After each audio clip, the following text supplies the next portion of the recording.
नमस्ते सभी को। मैं प्रोफेसर श्याम सुंदर शर्मा मेरे इस पेज पर इस चैनल पर आपका स्वागत अभिनंदन करता हूं। आज का वीडियो बच्चों के लिए है जो राजस्थान विश्वविद्यालय में पढ़ रहे हैं उनके लिए, जो मत्स्य विश्वविद्यालय अलवर में पढ़ रहे हैं उनके लिए। ज्योग्राफी विषय का है और फर्स्ट सेमेस्टर के लिए लेके आया।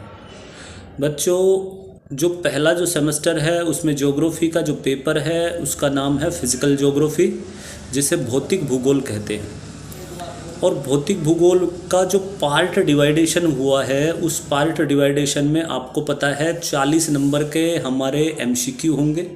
दो पार्ट होते हैं, 40 नंबर के एमसीक्यू और 40 नंबर के डिस्क्रिप्टिव, जिसमें छोटे भी शॉर्ट आंसर टाइप क्वेश्चन भी हैं और उसमें से जो अति लघुत्रात्मक है वो भी हैं और जो डिस्क्रिप्टिव हैं बड़े वाले हैं वो भी हैं। ये आप अच्छी तरह समझ चुके हैं।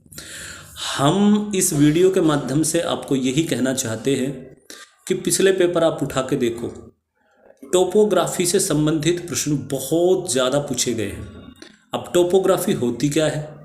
देखिए, हमारे सिलेबस में 5 तरह की टोपोग्राफी दे रखी है।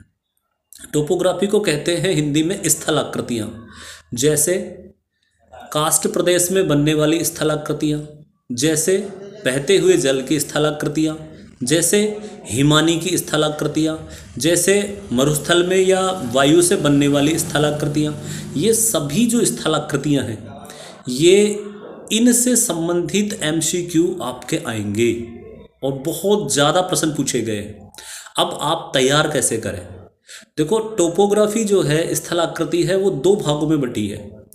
इरोजनल, जिसे अपर्दनात्मक कहते हैं, डिपोजिटनल, जिसे निक्षेपात्मक कहते हैं। इन दोनों के नाम लिखने हैं। अब क्या करोगे आप? मेरे बताए अनुसार चलो आप, और उसमें से प्रश्न देखना कितने आते हैं।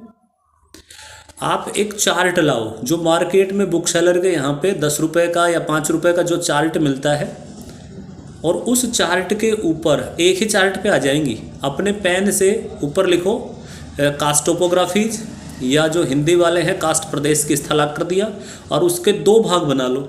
एक में अपर्दनात्मक इरोजनल टोपोग्राफी और दूसरे में निक्षेपात्मक डिपोजिटनल। इंग्लिश और हिंदी दोनों ही बोल रहा हूँ।